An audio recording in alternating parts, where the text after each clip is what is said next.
volta com um programa em pauta falando sobre a lei do desarmamento e também sobre os benefícios ou malefícios que esta lei trouxe à sociedade brasileira. Antes de continuarmos a nossa conversa aqui com o Charles Killing, que é professor da Universidade Fevale e especialista em segurança pública, nós vamos ver agora uma reportagem da repórter Vanessa Schmidt, que traz os dados do desarmamento no Brasil. Todos os dias, 116 brasileiros morrem vítimas de armas de fogo, de acordo com a Secretaria Nacional de Segurança Pública. E é esta falta de segurança que leva as pessoas a se armarem. Segurança não tem. Segurança é o povo mesmo. Tem que se segurar igual. Então eu acho, como eles podem estar com armas, nós também podemos estar armados. Então se eu tivesse uma arma em casa, eu mataria um deles, porque é isso que eles merecem. Eu não gosto de arma, entendeu? Só que se for preciso para ter por segurança, eu teria, com certeza. Apesar das regras rígidas impostas pelo Estatuto do Desarmamento, só neste ano foram adquiridas 24 mil armas de fogo no país, um recorde desde que a lei entrou em vigor. Mas possuir uma arma no Brasil não sai tão barato. Registrada dentro dos procedimentos legais, uma de baixo calibre comum custa em torno de R$4 mil. Documentação básica, né? RG, CPF, comprovante de residência, comprovante de trabalho, tem que ter uma ocupação lista, né? Certinho, não tem problema. Qualquer um consegue comprar hoje em dia, né? Tendo a ficha limpa, né? Seguindo a legislação do Estatuto do Desarmamento, se o número de armas diminuísse no país, também diminuiriam as taxas de homicídios.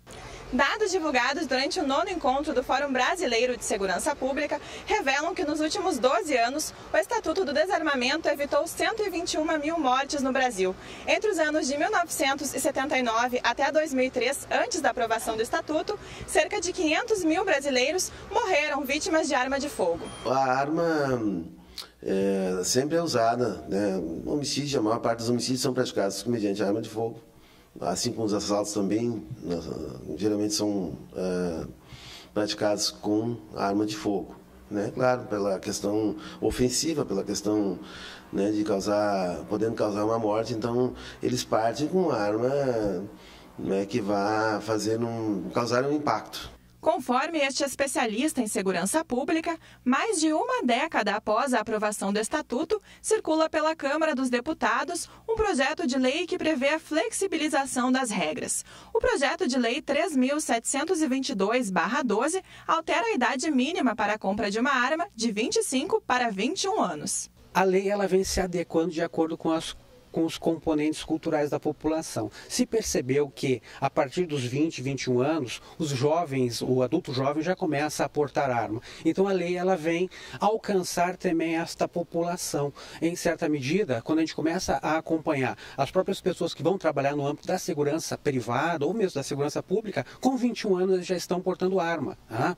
Então significa o quê? Que a lei ela vem atender também essa peculiaridade cultural da nossa sociedade. Com as regras dificultando ou facilitando a posse de armas, a população é a principal interessada quando o assunto diz respeito à sua segurança. O desarmamento, quando a gente criou aquela concepção do Estatuto do Desarmamento, na verdade houve uma legislação federal que começou a legislar, a regular o uso da arma de fogo no país. Se a gente começar a analisar pontualmente o que diz esse estatuto, a gente vai perceber que o estatuto, na verdade, começou a armar mais ainda a população, em especial os órgãos públicos, como a questão de guardas municipais que não poderiam portar armas anteriormente e com o estatuto passaram a portar armas. Cada dia mais, né, a população tá ficando com mais medo de sair de casa ou de voltar do trabalho na noite, né, porque é difícil, é estranho. Cada vez mais a criminalidade está aumentando, não só nessa cidade aqui de Novo Hamburgo, como São Leopoldo. Agora a greve dos policiais também está prejudicando bastante Porto Alegre, né?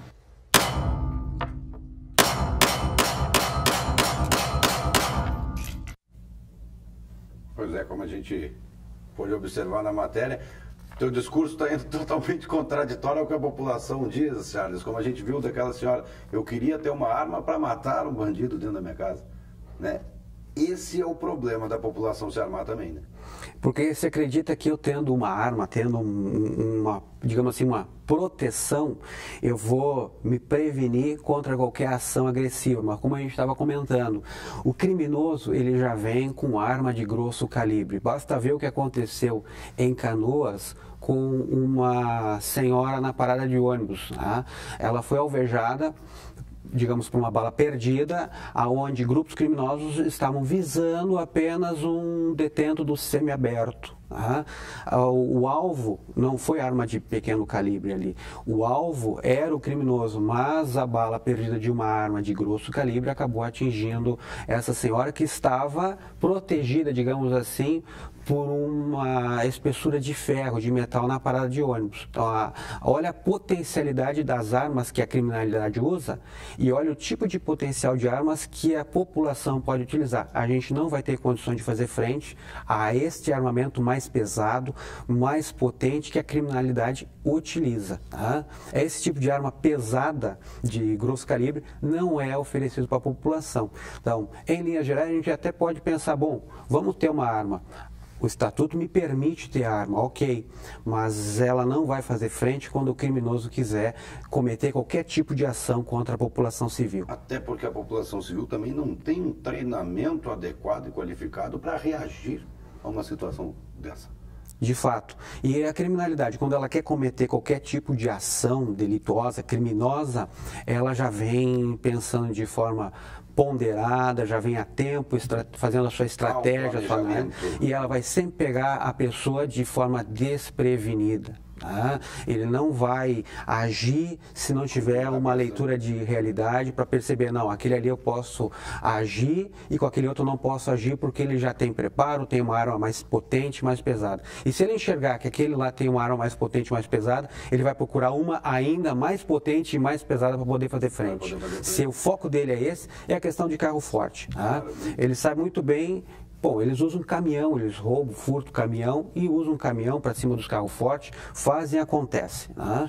E o pessoal que está trabalhando ali, apesar de todo o treinamento, ter armamento pesado também, no caso da arma 12 ou 20, eles não conseguem fazer frente diante dessa potencialidade criminosa. Claro que aqui não é o nosso papel, porque não somos psicólogos, mas os psicólogos temem o armamento de uma população devido ao comportamento que é percebido diariamente nas ruas, por exemplo, no trânsito. Né? Uma pessoa estourada no trânsito, agressiva no trânsito, portando uma arma dentro do carro, é um duplo problema, né? Pode, e de fato sai da frente na estrada, ela vai ser alvejada. Pode, e de fato acontece. Tá? Não é nada estranho, tá? Isso acontecer de forma que a gente consegue analisar os diferentes gatilhos que vão motivar isso aí. Tá? Mas a questão ímpar que nós temos é acreditarmos culturalmente, né? Acreditarmos que se eu estiver armado, o criminoso não vai cometer nenhuma ação contra mim. Não é assim que as coisas funcionam. Tá? O criminoso ele já tem no seu ambiente cultural. Se a gente começar, e isso nós temos pesquisa, temos estudos, se nós começarmos a analisar toda a origem dessa criminalidade, este rapaz que está cometendo um crime hoje de grosso calibre, ele começou lá pelos seus 7, 8 anos, já a enxergar no seu bairro, no seu local de residência, pessoas andando armadas com armas de grosso calibre. E ele se inicia já com seus 12, 13 anos, andando maquinado, que é a maneira como eles falam, eu estou maquinado, eu tenho uma arma. E geralmente a arma dele, quando ele começa com seus 12, às vezes até menos de idade, né? Tá aí Falcão, meninos do tráfico, eles começam lá com a sua pistolinha, começam lá com o seu 38, com 32, com uma 22, é aí que eles começam. Ora, eles vão aprendendo já a utilizar a arma, já com uma idade bem baixa. E aí eu, enquanto cidadão, vou me preparar diante disso, eles já têm 10 anos na minha frente de preparação. Qualquer pessoa, por exemplo, eu, no caso jornalista, civil, posso ter uma arma, eu posso, se eu quiser tirar o porte, eu posso. Com certeza. Tirar o porte, como a gente viu ali na matéria. O que é necessário para quem quer tirar o porte? É a identidade, o CPF mesmo e o atestado de bons antecedentes criminais, como disse na matéria? Além da idade de 21 anos, né, que é hoje o ponto de referência para se chegar à questão do porte de arma dentro da legalidade, dentro do estatuto, tá? 21 anos. E é interessante agora que me ocorre, né, que quando a gente começa a fazer, o pessoal que é alistado no Exército já começa com uma idade um pouco antes, também fazer todo um estudo, uma preparação com o uso de arma de grosso calibre, de uso exclusivo do Exército. Tá? Em linhas gerais, a criminalidade também tem acesso a esse tipo de treinamento, por incrível que pareça. Tá? Então, nós, população civil, a gente vai ter toda uma preparação, um treinamento, vamos ter uma atenção psicológica, porque a gente vai ter que fazer vamos passar por um exame psicológico. Eu queria te perguntar, existem exames psicológicos, psicotécnicos, enfim, para se conseguir tirar o porte? Exatamente. Há necessidade disso, né? E, além da questão dos antecedentes criminais, não tem nada de antecedente criminal, mas é uma situação ímpar, né? Quer dizer, a população civil vai passar por tudo isso aí, para ter uma arma e uma arma de calibre que não faz frente à criminalidade, que não passou em linhas gerais por tudo isso que nós passamos. Nós não estamos aqui dizendo que a população tem que ter arma, enfim, tá? Mas a gente tem que pontualizar. Às vezes eu posso ter arma, mas ela não vai fazer frente à criminalidade. Essa que é a situação. Tá? Eu posso ter uma pistola, vou lá, compro, tudo legal. Mas esta arma, quando eles vierem, se eles têm ideia de fazer alguma ação contra a minha pessoa, contra a minha residência, eu não vou conseguir fazer frente, porque eles sabem muito bem, é um com uma pistola. Nós somos 5 com fuzil. Cada um. Nós não temos como. E fuzil, metralhadora, né? Eles até podem ter pistola, mas basta que ele me acerte com um tiro de fuzil em qualquer parte do meu corpo, que ele já me derrubou. Sim, e a realidade é bem diferente do que a gente vê no E o que nós temos, e estudos nos Estados Unidos mostram, né, a diferença do impacto, que até o delegado comentou na matéria, né, a diferença do impacto da bala. Existem estudos nos Estados Unidos que mostram exatamente isso. Às vezes, eu com uma pistola, eu não derrubo uma pessoa. Dependendo de onde acerta. A gente baixa esses trabalhos na internet, a questão dos impactos de bala. Tá? O criminoso, ele sabe muito bem que a arma que ele está usando, basta um tiro e ele derruba a pessoa. Então, a arma que é disponibilizada para nós no mercado, bom, podemos ter em casa, mas vamos pensar, para que eu vou ter essa arma em casa? Ah, eu gosto de ter arma, gosto do esporte. Excelente, eu também gosto do esporte de tiro. Deixa a sua arma lá no clube de tiro, então. Mas e é bom para desopilar também a questão do esporte, né? Porque gera uma adrenalina, gera toda uma preparação e desperta bastante a questão da atenção, a questão do uso da arma de fogo em stand de tiro. Desperta muito a atenção, que é às vezes o que falta para a população quando está andando na rua e aonde o criminoso percebe, esses estão desatentos, é alvo da criminalidade. É mais fácil. Andando, prestando atenção. Porque aquele negócio, a gente, quando começa a analisar as realidades à nossa volta, a gente percebe claramente aquele indivíduo que está apenas observando o momento adequado para agir. Certo. Conversando aqui contigo, eu já, claro, deduzo qual vai ser a tua resposta, mas eu não posso deixar de perguntar para ti, Charles, que é um especialista em segurança pública. Tu é contra ou a favor a população se armar? Eu particularmente sou a favor da população em função de todo esse cenário que nós temos do uso da arma para a questão esportiva. Tá? Mas não para a questão de defesa. Não vai fazer defesa, como a gente disse, não vai fazer defesa diante da criminalidade. Eu posso até alvejar um indivíduo de vez em quando, mas eu não vou conseguir fazer frente a ele de jeito nenhum, porque ele vai usar arma de grosso calibre contra mim. Certo, antes da gente encerrar, eu até queria lembrar, por exemplo, agora que você estava falando com relação à defesa, porque a gente conversando aqui, antes até do programa entrar no ar, tu falou, a arma não é usada para defesa, ela é usada para o ataque. Exatamente.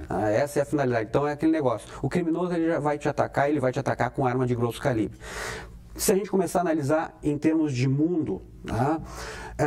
Nós temos hoje países que têm a hegemonia. Por quê? Porque eles têm armas de grande destruição em massa e fazem frente. E os outros como é que ficam? Bom, os outros ficam à mercê. E aí ficam concordando. Discordo, concordo. Né? Mas é sempre uma tensão. Se o indivíduo resolver, se ele resolver bater em mim, ele vai gerar uma destruição em massa. Tá? Então essa é a situação que nós temos no cenário. Na nossa questão particular de cidadão, de pessoa comum, eu não consigo fazer frente com o tipo de arma da criminalidade. Então eu tenho que, de fato, trabalhar para que as polícias, sim, tenham acesso, condições para poder fazer frente a esse tipo de armamento. Porque até eles têm dificuldade de ter acesso a armas. Tá certo, Charles. Obrigado pela participação. Infelizmente o nosso tempo acabou. Quero te agradecer por participar mais uma vez aqui do programa Em Pauta e... nossos estúdios, nossa TV está aberta para você. Obrigado você, e a gente está sempre à disposição quando for chamado. Tá certo. Esse foi Charles Killing, professor aqui da Universidade Fevale, especialista em segurança pública, que debateu com a gente hoje aqui no programa Em Pauta a questão da Lei do Desarmamento. O programa Em Pauta de hoje fica por aqui. Nós voltamos na semana que vem. A você que nos acompanhou, muito obrigado pela audiência e até o próximo programa.